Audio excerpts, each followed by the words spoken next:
Hi everyone and welcome back to my channel. So this video is the fourth and final video in this series where I teach you how to create this daily task planner with PyQt5. This is a tutorial meant for beginners. Again, this is part 4, so you might want to go and check out the first 3 parts of this video before you actually look at the last part.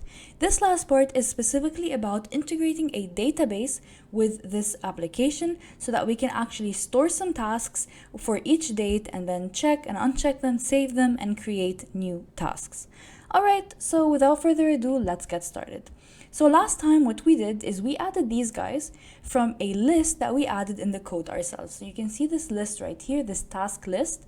We just added all of these tasks into the interface through the code. So we did it here in this function called update task list. Now what I want to do in this case is I want to use a database. So I will be using the SQLite 3 database. So the SQLite 3 database is just an example. You can use virtually any database that you like or that you're comfortable with. I'm using this one for example because it is the simplest one and does not require a lot of learning curve. So this way it's simple for those people who are not interested in the database part and are only here for the PyQt5 part. Alright, so I created here, as you can see in the folder for our project, we have the data.db. So if I go to DB browser, which is this interface right here, so the DB browser enables me to look into my databases. So this is DB browser for SQLite. You can install it from the internet, just search DB browser and you'll find it. I created this small database with one table. The table is called tasks. It contains 3 fields, so the task, the status, whether it's completed or not, so yes or no, and the date, which is the date of this task. Alright, so I added 3 sample rows just for the sake of example, and now what I want to do is I want to use the code to extract these and display them in the interface. So I want to display these in the list widget in our checklist. Alright, how am I going to go about this? Let's go back to our code. And the first thing I want to do is I want to erase this part, so I no longer need this. And I'm going to comment these guys out. We're going to delete them at the end. Okay. So first thing I want to do is I want to first connect to the database. So obviously I can't query the data without first connecting to the database. Otherwise I wouldn't be able to get anything. Okay. So how do we do this? The first thing we do is we say db is equal to SQLite3 dot connect. And then I will pass a string with the name of the database, so this is data.db. Now I want to import this, so I want to import SQLite3, and as you can see, it has been imported right here. Great. Now that I've created the DB object, I want to create a cursor. So the cursor will be the thing that will query the database. So I will say db.cursor. Great. Now that I have that, I'm going to define my query. So the query will be, what am I asking from this database? What do I want this database to give me? So I'm going to say select, then task and completed. So these are the 2 fields that we have.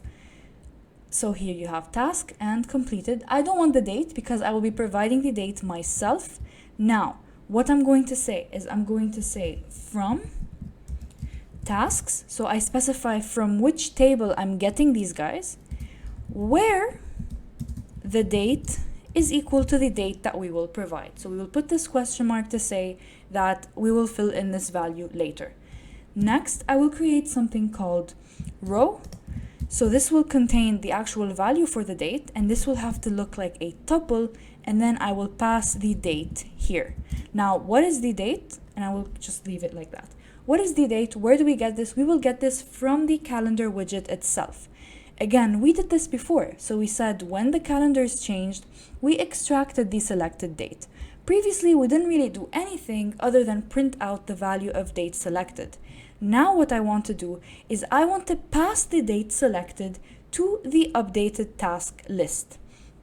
So how do I do that? The way I do that is simply by going like this. So update task list. And now what I'm going to do is I'm going to actually first say self.update task list, and I'm going to pass date selected here. And I need to add date as a parameter to the function itself. So now that I've added the date as a parameter to the function itself, okay, now that I've done this, I know what the date is. I can use it in my query when I ask the database, give me the tasks for this date. Great. Now that I have that, the next thing to do is to actually get the result and execute the query. So to do so, I will just say cursor.execute, and I'm going to pass query, and I'm going to pass row, which contains the date. So now what this will do, let's say the date is January 17th, it will say get me the task and whether they're completed or not from this table when the date is January 17th. Okay, now that I've done this, I have the results. So actually I will say .fetch all to get all the results, because we may have more than one task per day. And I will say for result in results, this should be results here. For each result in results, I want to add this to the list widget. And the way I do so is the same thing that I did here. So I'm just going to copy and paste this because I've already explained this in the previous video. So rather than task, I'm going to add result. So what am I doing? I'm getting the result, adding it to a QList widget item, making it into a checkbox. Now let's ignore this guy right here, the unchecked part. We'll get back to this. And then I'm adding it to the list widget. Now one thing to note is that result is actually not the task itself, but result sub 0. So the first part of the result is the task, and result sub 1 is the completed status. So I'm just going to make sure I convert this to a string. This way I know that I can show this in the QList widget item. Now that I have done this, as you can see, this is our goal essentially. So we want to extract it from the database and put it in the updated task list. One more thing I have to add before I can run this and show you guys whether it's working or not is the following. So first let me erase this. We don't need it anymore. We already used that part of the code. One thing I need to add is here. So as you can see, we used update task list, but we did not pass any date. So what we're going to do here is we're actually going to extract the date first, the very same way that we did it here. So actually, no, we're not going to extract it again, so we don't want to reuse the same code. We don't want to copy paste this.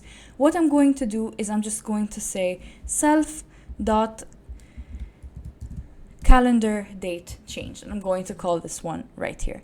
So why am I calling this even though the date was not changed? Basically what I'm saying is when I run this application for the first time, when I execute it, when I create this window object in the constructor, I want to call this function. And then what will this function do? It will extract the selected date and then call the update task list. Now the reason I didn't do this here is because I don't want to write the same code twice. We don't want to duplicate code. All right, now that I have added this, so I can proceed to run this program. So let's see. So as you can see, January 18th, there is nothing. Now I can maybe press 17th and I get this write memo task, which is exactly what we had in the database. You can see on January 17th, we had write memo. Now the next thing is January 14th. Let's try it out. So if I press January, okay, I pressed 15, I pressed 14, and you can see here that we got the 2 new tasks, which are send email and review code. Now, 2 things we want to change. Why didn't it clear the very first part? So to do so is pretty simple. So this is a one-liner. We want to make sure every time before we update the task list that we want to clear the list widget. Now the way we do this is very simple. So we say self.listWidget.clear.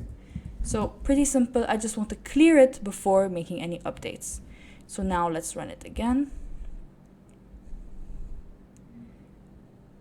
Okay, so it's not self.listWidget, it's actually self.tasksListWidget, so this guy right here. So as you can see, there is no attribute called listWidget. Now let's run it. And now that we have this, let's say I press on 17th, I have write memo, then I press on 14th, and I have send email review code, press on 17 again, and you can see it's changing and it's clearing it each time. So it's not adding to the same list. Perfect. Now the second thing we want to fix is if we notice here on the 14th, both of these guys are unchecked. This is because in the code, we set this to be unchecked, right? And if I go back to the database, you can see that review code should actually be checked. It has been completed. So how am I going to do this? So I will go back here and I'm going to stop the execution and I'm going to change this. So as we said, result sub 0 is the task. Now completed is result sub 1.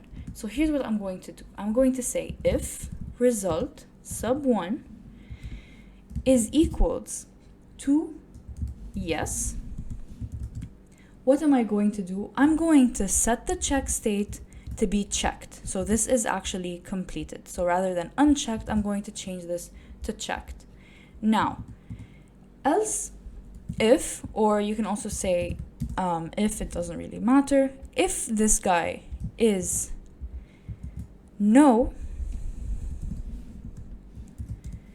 I'm going to set this to be unchecked. My bad. So let me just copy this, paste this, and I'm going to set this to be unchecked. Now, if I go to 14 here, you can see that send email is unchecked and review code is checked according to the status that was saved in the database. All right, so that's the first step. We were able to extract the information from the database for each date. So if I go back to 17, you can see the 17 has the information on the list widget. And if I go to 14, this changes as well. And we were able to extract whether this task was completed or not. Now, the next step that we're going to do is we're going to modify this save changes button, where when we make changes to these, check and uncheck them and save them, we will be able to actually see this in the database reflected. All right, now let's see. So now that we have this, how can we make it so that when I update these checklists, let's say I just changed them, or maybe I just checked both, and I press save changes, I want this to be reflected in the database itself. How am I going to do this? Now, the first step would be to understand how this mouse button event is happening. Right. So I will go to the designer and I will check the name of this button. For now, it's called push button. I'm going to change the name to be called save, or save button to be more descriptive. And I'm going to save this. Then I'm going to go back to the code and I'm going to stop the execution. All right. So here in my init function, I'm going to do the following. I'm going to say self.save button. As we said before, the different UI elements on our screen will become attributes of this class. So self.saveButton.clicked. This is the event. So what is an event? This is like when something happens, an event occurs, the event being the button was clicked using the mouse. I'm going to connect. So I'm going to connect this to a different function, the same way we did here in this line. And I'm going to connect this to self.save changes. So save changes is a function that we will define. So I'm going to go here and I'm going to define save changes self. All right. Now that I've defined save changes, what do I want to do with this function? I want to update the information in the database. Just to jog your memory, as you can see here, the database contains the completed field. So this is where we save whether the task is completed or not. We want to update the contents of this field when we save the changes. So the first thing we're going to do is we're going to connect to the database again. So I'm just going to copy this and paste it here. Now the query will be the following. So the query will be an update command that we will execute using SQL. So this is SQL syntax, but I'm trying to go as simple as possible, not to complicate the database step, because this can be replaced with any database you like. All right, so what will the query be? The query will look like the following. So it will say update tasks. So this is the name of our table.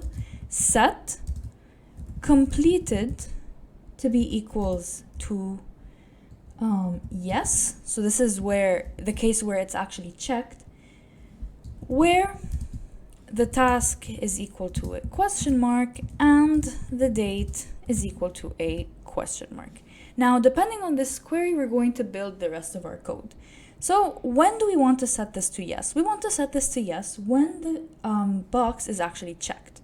So how are we going to do this? We're going to say that for every item in the list widget, so how am I going to say this? I'm going to say for I in range self.tasks list widget, right? This is what we named our list widget, dot count. So this will count the existing number of items in this widget.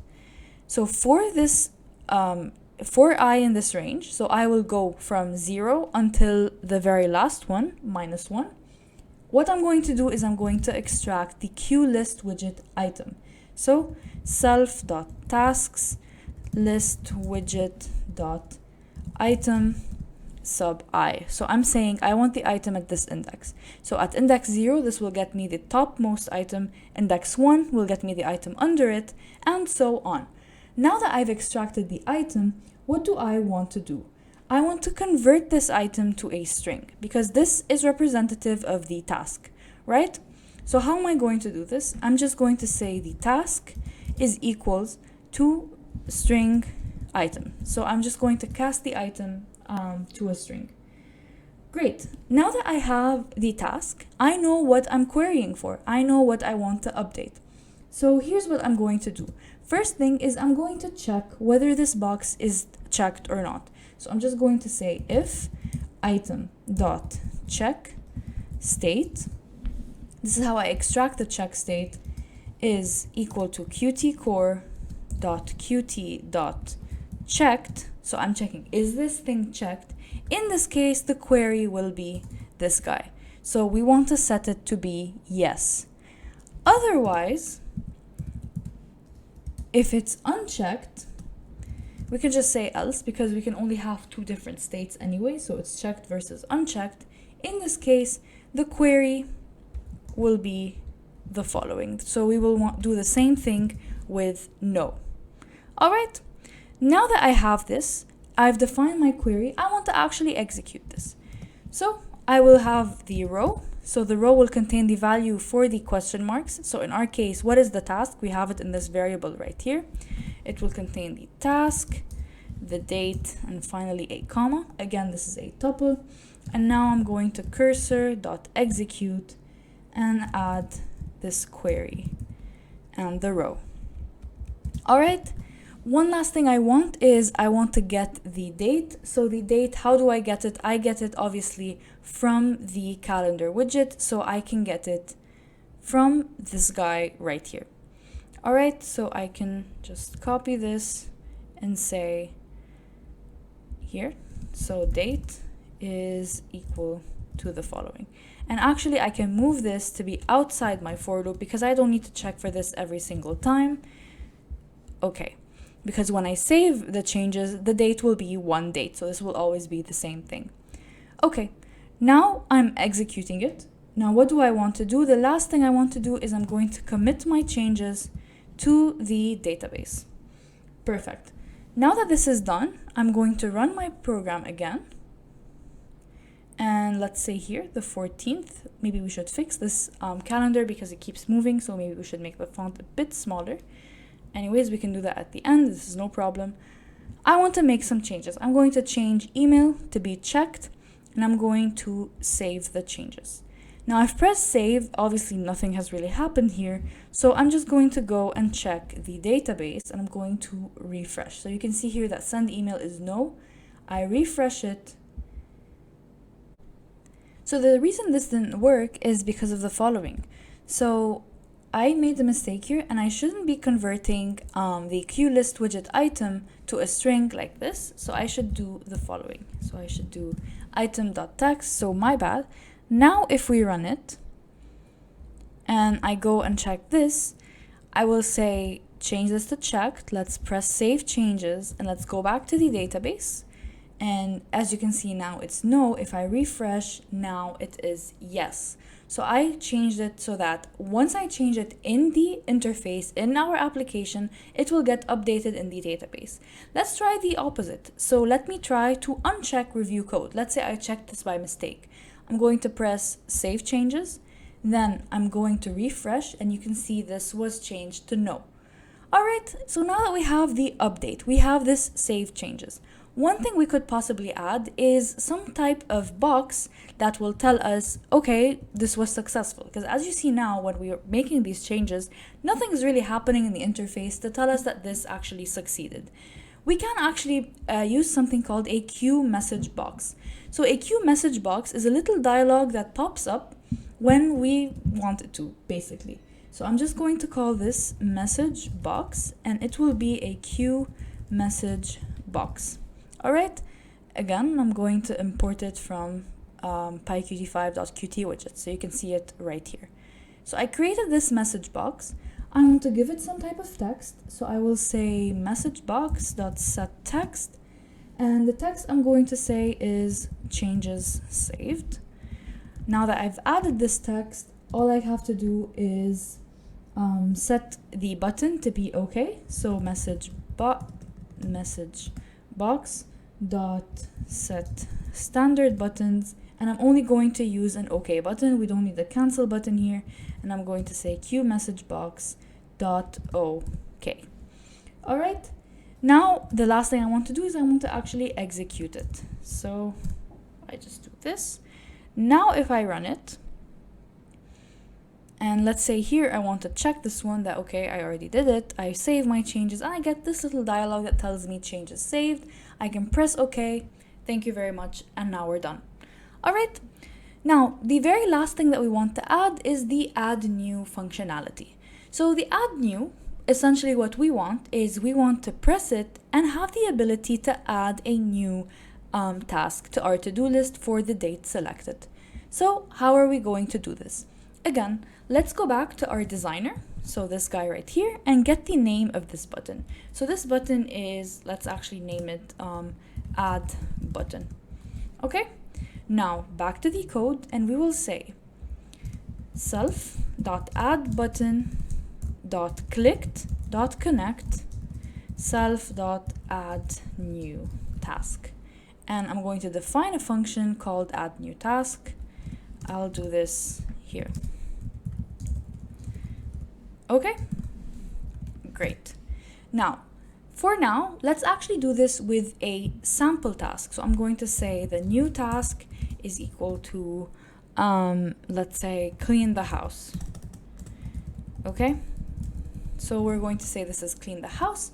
And what I'm going to do is I'm going to insert this to the database. So I want a new row to be added here every time I do the add. Okay, back to the code. Now we're doing this with a sample task because we're going to have an input field a little later on. So let's start with this hard-coded sample task.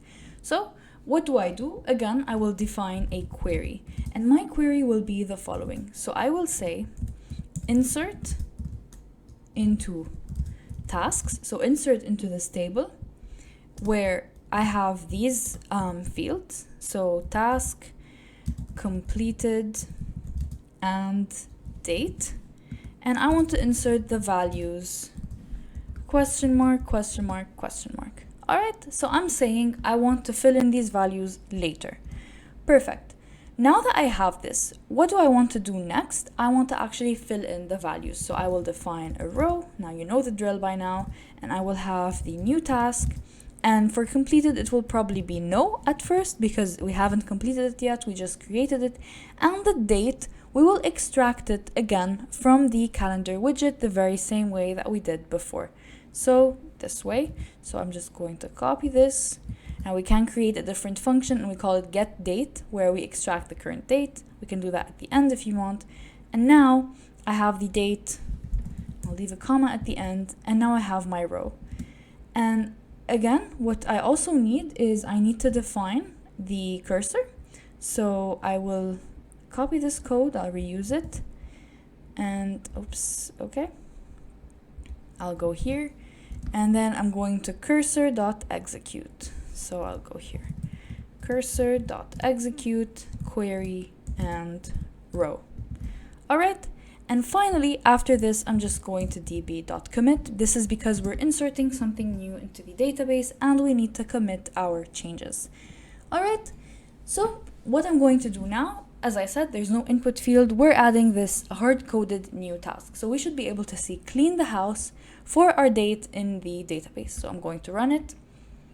Now the date today is 18th, and if I press add new, so again, you don't really see anything here. Let's go to the database, let's refresh the database, and you can see, so we probably pressed this twice, we can see clean the house has been added twice. So if I go to another date, let's say the 13th, and I press add and I refresh this, it was added once, you can see that for the 13th, we have no, it's not completed, we have cleaned the house. So now we have this hard-coded. The last thing we want to do is add an input field where we can add the text for this task and add it for our corresponding date. So how do we do this? I'm going to go back to the designer and I'm going to add something called, I'm going to go to input widgets here and I'm going to add a line edit. So a line edit is basically this input field that you can see right here. All right, and I can also change the style sheet, maybe make the font be 12. All right, and I'm just going to press OK and save this. And I'm going to save this as task line edit.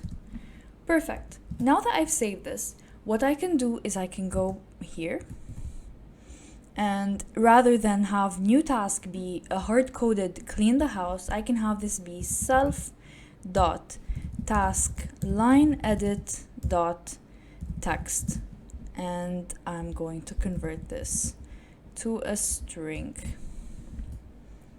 Now that I have this, I will run it, and then here I'm going to say I want to add, go shopping to the list, and I'm going to press add new, and now nothing was refreshed here, not yet. At least we can fix this, but let's go check the database, and we will check here and we'll see that go shopping was added on the 18th, and that's how we were able to get this input from the user and add it to our database. All right, let's review the execution again, and we can see that it was not refreshed here. So the only thing we have to do is we have to just call this update task list function again. So after doing all of this, what I'm going to do is I'm going to say self.update task list for this date, so for the date that we're on. And now if I run it again, you should see that it would refresh. So let's say other than go shopping, I want to go to the zoo. This is pretty ridiculous, but okay. You can see that it appeared right here and it was added to the database if I refresh. All right, perfect. Now, maybe a couple last things I can do just to make this a bit cleaner is I can clear this field after adding. So I can go back here again, self.taskLineEdit.clear. And now if I run it,